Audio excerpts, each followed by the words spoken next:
Om Swastiastu. Perkenalkan, nama saya Ani Dewi Anjeli, nomor absen 50.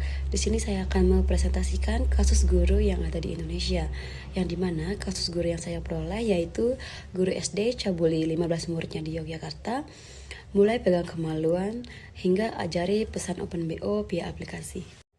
Baik, adapun kronologi dari kasus ini.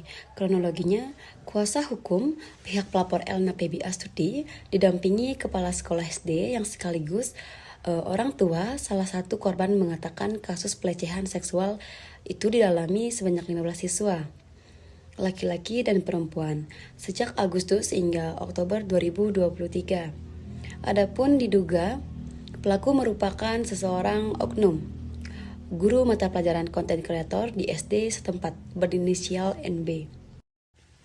Adapun lanjutan kronologi, berdasarkan pengakuan para siswa, oknum guru konten kreator tersebut memegang kemaluan siswa, menempelkan pisau ke leher, mengajak menonton adegan film dewasa, hingga mengajari cara open booking out atau BO di sebuah aplikasi. Karena itu, pihaknya melaporkan terduga pelaku atas dugaan melanggar Undang-Undang Perlindungan Anak dan kasus pencabulan dengan barang bukti berupa tulisan tangan anak dan keterangan anak-anak. Analisis dari kasus ini, yang pertama yaitu adanya trauma psikologis anak, dan yang kedua adanya gangguan pendidikan. Trauma psikologis anak. Trauma psikologis pada anak adalah respon emosional dan psikologis yang terjadi sebagai akibat dari pengalaman yang sangat mengancam, menakutkan, atau mengganggu. Para korban dapat mengalami trauma mendalam yang mempengaruhi kesehatan mental mereka, termasuk kecemasan, depresi, dan gangguan stres pasca trauma. Gangguan pendidikan.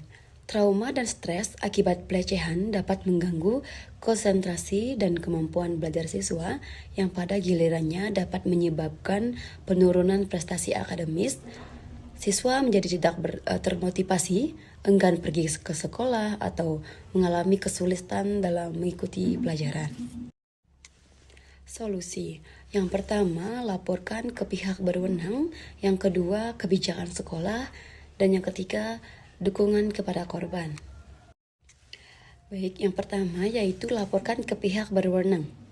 Selain laporan internal, insiden pelecehan juga harus dilaporkan kepada pihak berwenang, seperti polisi atau dinas pendidikan, untuk penanganan lebih lanjut dan penegakan hukum. Selanjutnya, kebijakan sekolah.